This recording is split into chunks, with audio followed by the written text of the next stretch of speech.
Assalamualaikum warahmatullahi wabarakatuh. Hai semua, kembali lagi dengan saya di channel Jelajah Nonton. Pada video kali ini saya akan bercerita tentang cerita misteri. Cerita ini sangat menarik dan bagus banget untuk didengarkan. Semoga kita bisa mengambil hikmahnya. Baiklah, langsung saja kita simak ceritanya yang berjudul Nyi Blorong Menuntut Tumbal. Berawal dari keanehan yang menimpa Nafilah, gadis ini mendadak ingin bunuh diri dengan jalan mencekik lehernya sendiri. Setelah itu desa Warung Gintung dicekam tangis wanita misterius. Tangis Nyi Blorong yang gagal mengambil tumbal. Simak ceritanya. Bermula Nyi Blorong yang konon merupakan putri Ratu Pantai Selatan alias Nyi Roro Kidul. Kali ini hendak meminta tumbal seorang dara cantik di desa Warung Gintung, Paguyangan, Jawa Tengah. Nafilah nama samaran. Adalah remaja belia yang hampir saja menjadi korbannya. Kalau saja Allah yang Maha Perkasa tidak menyelamatkannya. Peristiwa mendirikan Bulu Roma ini berawal dari libasan krisis moneter yang berkepanjangan dan telah memporak-porandakan perekonomian seorang pria, sebut saja bernama Johan. Beberapa kali ia terhempas badai kesulitan ekonomi. Ia juga membangun perekonomiannya lagi, namun takdir rupanya berkehendak lain. Dia tetap terpuruk bersama puluhan juta rakyat Indonesia. Kecemburuan soal bergayut dalam sanubari Johan manakala ia melihat tidak sedikit tetangganya yang mampu bertahan. Bahkan tak sedikit di antara mereka yang justru meroket perekonomiannya. Johan mungkin tak seberuntung mereka. Karena perasaan iri yang sangat mendalam, diam-diam ia mulai mencari cara irasional untuk mengembalikan kondisi ekonominya. Isu yang berkembang, banyak dari mereka yang melakukan pesugihan, melakukan potong kompas dengan memelihara tuyul, monyet putih, babi ngepet dan sebangsanya. Kebenaran isu ini sendiri sulit dibuktikan. Meski banyak orang yang mempercayainya, namun bisik-bisik tetangga inilah yang kemudian menjadikan Johan iri dan berinisiatif untuk melakukan usaha yang sama. Dalam benaknya timbul pikiran bahwa tetangganya yang tetap bertahan itu bukan tidak mungkin karena melakukan hubungan gaib dengan bangsa siluman. Untuk mewujudkan impiannya, Johan pun segera menemui seorang dukun yang katanya bisa mempertemukannya dengan Nyi Blorong.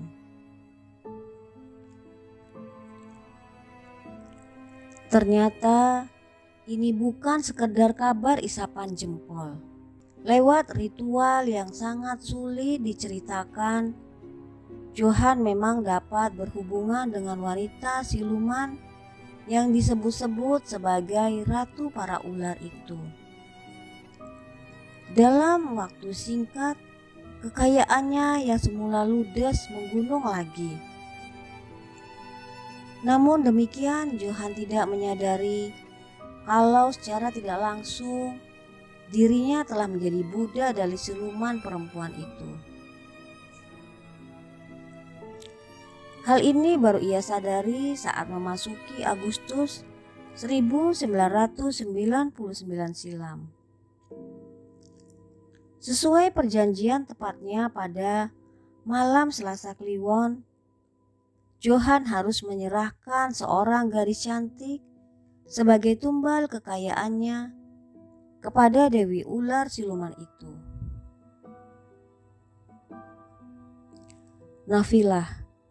Nafila adalah gadis lugu. Ini sungguh-sungguh malang nasibnya. Gadis yang tinggal tak jauh dari rumah Johan ini telah dipilih Johan sebagai tumbal yang akan diserahkan kepada Nyi Blorong. Senja pada hari Selasa Kliwon itu pun segalanya telah dipersiapkan dengan matang. Tanpa seorang pun yang mengetahui aksi jahat Johan yang akan membunuh Nafila dengan cara-cara mistik yang sangat rahasia. Senja pada hari Selasa Kliwon itu, Nafila tengah bercengkrama dengan temannya di teras depan rumahnya. Gadis itu sama sekali tidak menyadari kalau sebentuk mata setan telah mengintainya sejak tadi dan siap melumat tubuhnya yang ranum. Obrolan senja itu menghanyutkan Nafila dalam keasikan. Melihat ini, sepasang mata jahat itu pun merasa mendapat peluang. Apa yang diperbuat sepasang mata setan itu sungguh teramat jahat dan sulit diterima akal. Dia merasuk ke dalam tubuh Nafila dan menyuruh gadis ini untuk mencekik lehernya sendiri hingga mati. Sungguh aneh. Saat larut malam perbincangan, tiba-tiba Nafila seperti orang yang kebingungan dan kalap. Seolah benar-benar telah kesadarannya. Dengan tiba-tiba Nafila mencekik lehernya sendiri. "Filah, apa yang kau lakukan? Kenapa kau ini?" pekik Anissa, teman ngobrol Nafila sore itu. Suaranya terdengar berbaur kepanikan dan rasa takut yang mendadak memuncak. Nafila bagai tak peduli. Seketika itu ia mencekik oleh sepasang lengannya sendiri, lidahnya menjulur keluar. Lalu tubuhnya jatuh tersungkur ke teras. Anissa tak dapat lagi mengontrol ketabahannya. Melihat Nafila yang jatuh tersungkur dengan tubuh membiru dan lidah terjulur keluar, spontan ia menjerit histeris. Jeritan ini menyentakkan keluarga Nafila dan tetangga sekitarnya. Mereka kemudian berserabutan datang untuk menolong. Beberapa lelaki tampak sibuk menggotong Nafila yang kejang. Sedang yang perempuan pun menjerit-jerit dalam tangis sehingga kegemparan benar-benar terjadi pada senja itu. Meski sudah jatuh tersungkur, sepasang lengan Nafila masih terus mencengkram batang lehernya sendiri.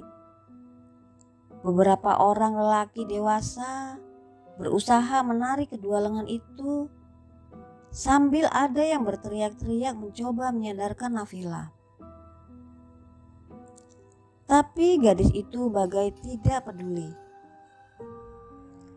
Matanya melotot menahan sakit dengan lidah yang masih terjulur keluar akibat cekikan lengannya yang semakin kuat. Ketika mereka semakin keras berusaha menyelamatkan Nafila, gadis itu malah mengamuk. sehingga terlemparlah beberapa lelaki dewasa yang bermaksud menolongnya itu. Dengan perasaan heran bercampur takut, mereka kembali mendekati Nafilah.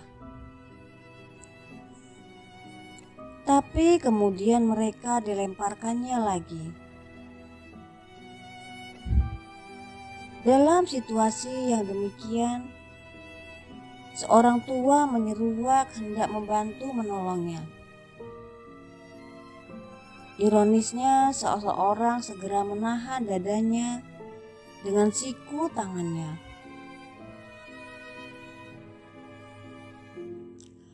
"Apakah kamu bersedia menggantikan posisi gadis itu, Mbah?" Seringai lelaki yang mengikutnya itu berbisik si Mbah tertegun. "Hati-hati," pesan lelaki yang tak lain adalah Johan itu sambil ngeloyor pergi. Lelaki tua itu memandang beberapa saat, ia menghela napas berat. Melihat keadaan Nafilah yang tampak sangat mencemaskan itu. Secara naluri, ia sudah tahu jika orang tadi ada kaitannya dengan keadaan Nafilah sekarang.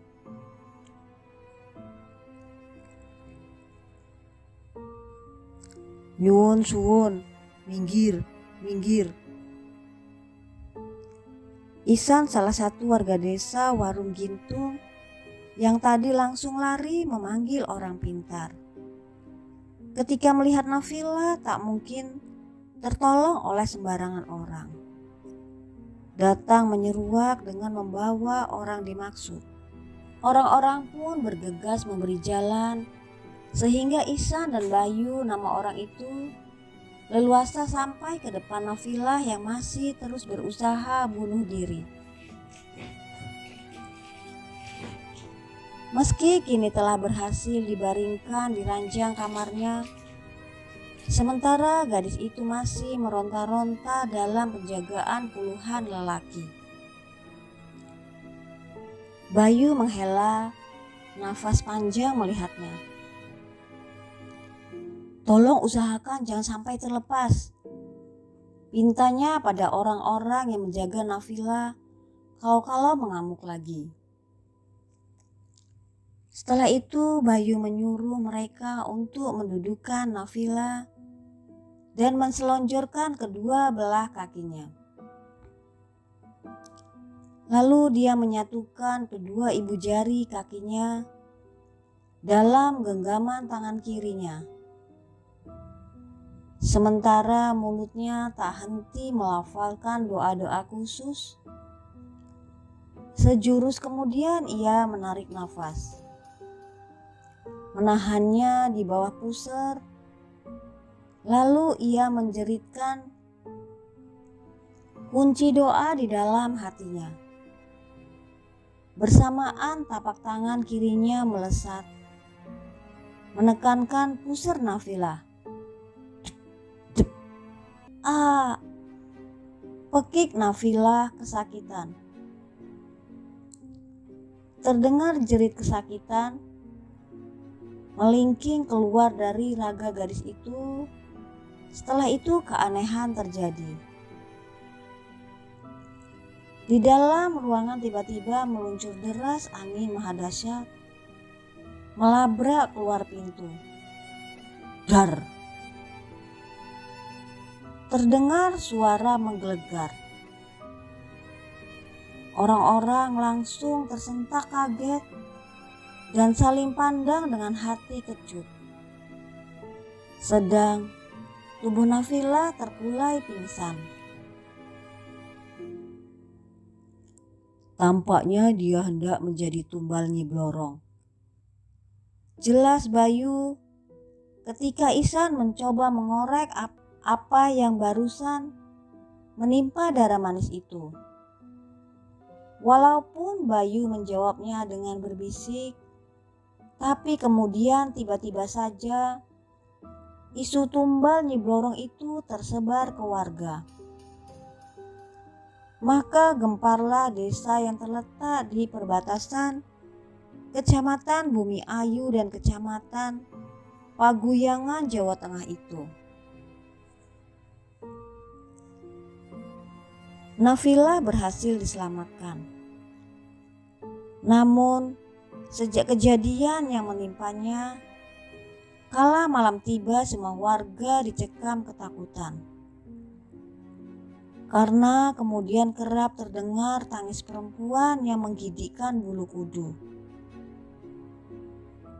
Para lelaki yang memberanikan diri berada di luar rumah untuk berjaga-jaga dibuat kesal. Suara tangis itu ketika didekati menghilang, lenyap bersama bersiurnya angin kemarau yang kencang dan dingin menggigilkan. Malam-malam berikutnya, tangisan perempuan itu datang lagi.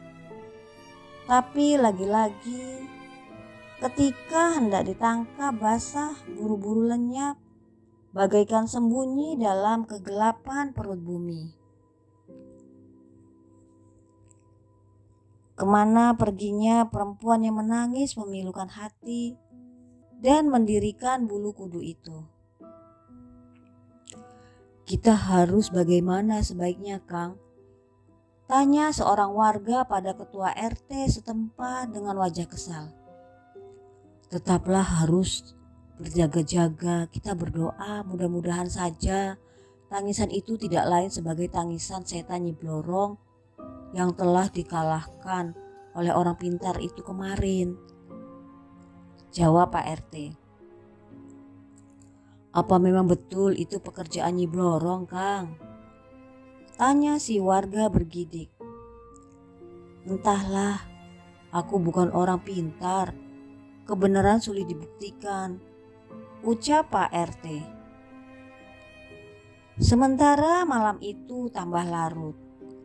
Pagi menjelang, menjemput siang, kegiatan warga kembali seperti biasa. Mereka mencari nafkah sesuai pekerjaannya masing-masing. Namun pembicaraan tumbal Nyi Blorong itu tetap hangat hingga berantai-rantai merembes ke desa-desa lain. Dan ketika malam kembali datang, warga desa Warung Gintung kembali dicekam ketakutan dan kengerian. Dini hari itu Ihsan seusai capai berkeliling kampung dengan rekan-rekannya, terjaga dari tidurnya di kursi ruang tamu rumahnya. Telinganya yang tajam tiba-tiba saja dikejutkan suara tangis seperti 2 malam kemarin di luar rumahnya. Dengan keberanian yang mantap, ia coba mendatangi sumber suara itu.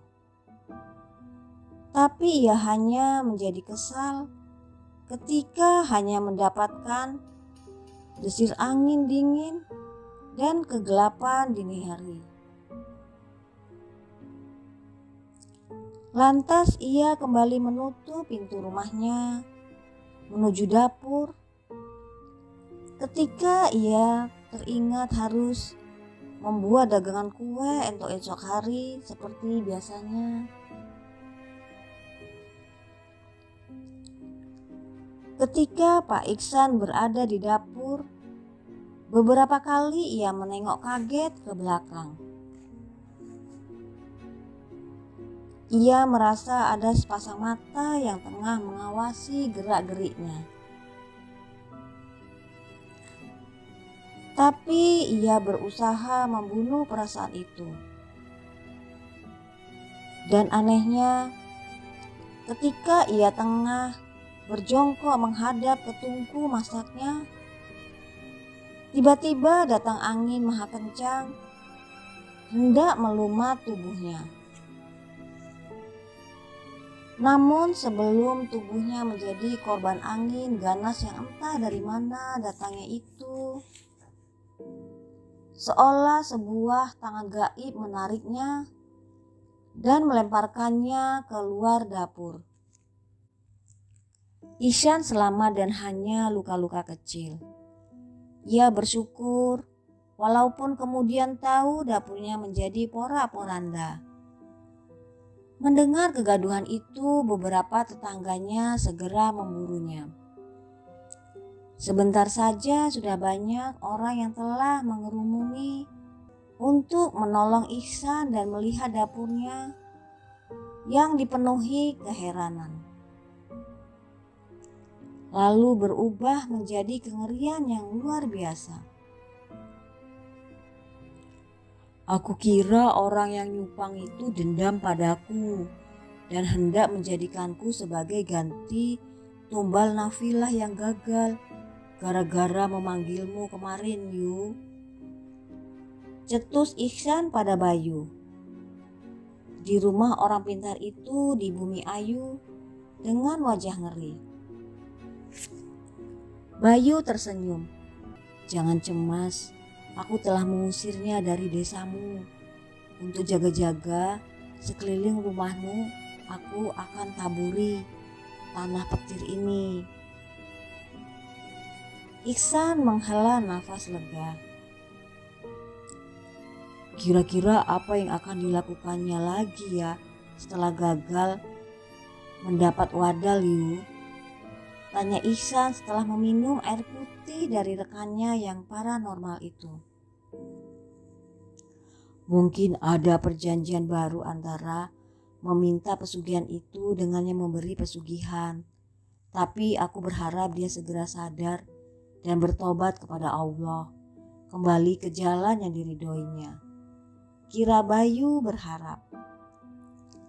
Ya, kita semua berharap demikian, desa Ihsan.